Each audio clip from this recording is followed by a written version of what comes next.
পড়তে গিয়ে নিখোঁজ চতুর্থ শ্রেণীর ছাত্রী। রাতে বাড়ি থেকে 500 মিটার দূরে জলা জমি থেকে মিলল দেহ। অভিযুক্তকে গ্রেফতার করেছে জয়নগর থানার পুলিশ। 10 বছরের বালিকাকে ধর্ষণ করে খুনের অভিযোগ ঘিরে উত্তপ্ত হয়ে উঠল জয়নগরের মহিষমারি। রাস্তায় অবরোধ, পুলিশকে ঘিরে বিক্ষোভ তাড়া করলেন স্থানীয়রা।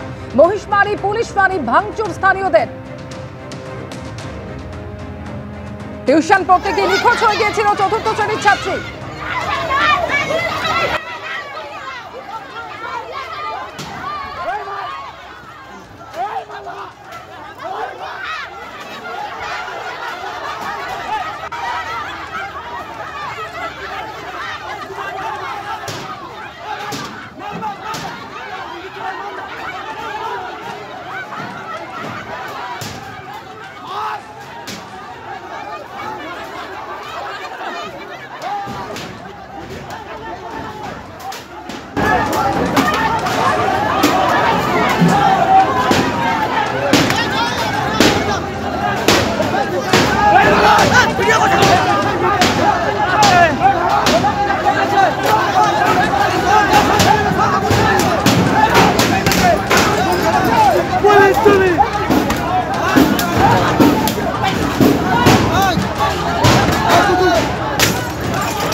এলাকার মানুষ তারা ক্ষোভে ফুঁসছে। যে ঘটনা ঘটেছে, বাড়ি থেকে 500 মিটার দূরে জলা জমি থেকে দেহ উদ্ধার হয়েছে চতুর্থ শ্রেণীর ছাত্রী, যিনি টিউশন পড়তে গিয়ে নিখোঁজ হয়ে গিয়েছিল।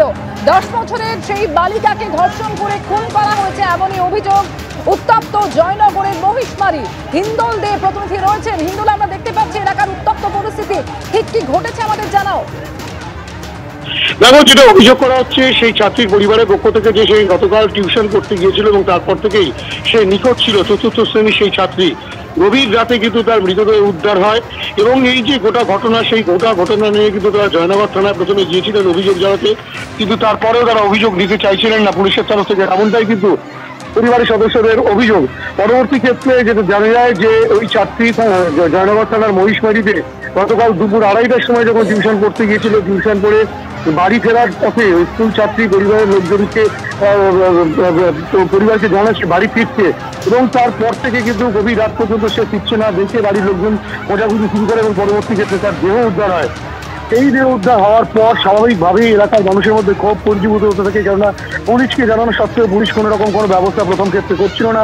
পরবর্তী ক্ষেত্রে মৃতদেহ উদ্ধার হওয়ার পর পুলিশ তৎপরতা শুরু করে এবং মূল অভিযুক্তকে পুলিশ গ্রেফতার করেছে, তেমনটাই পুলিশ সূত্রে খবর। এই গোটা ঘটনাকে কেন্দ্র করে রীতিমতো কিন্তু উত্তেজনা ছড়িয়েছে। মহিষমারি যে ক্যাম্প রয়েছে, সেই মহিষমারি ক্যাম্পে ভাঙচুর চালানো হয়েছে এবং ব্যাপক উত্তেজনা রয়েছে। বিশাল সংখ্যক পুলিশ রয়েছে ঠিকই, কিন্তু এখনো পর্যন্ত পরিস্থিতি স্বাভাবিক হয়নি, তেমন চিত্রই কিন্তু ধরা পড়ছে।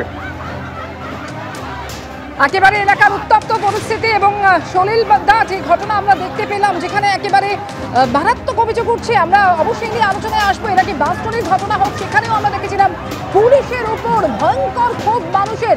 এই ঘটনাতেও একেবারে তারই পুনরাবৃত্তি।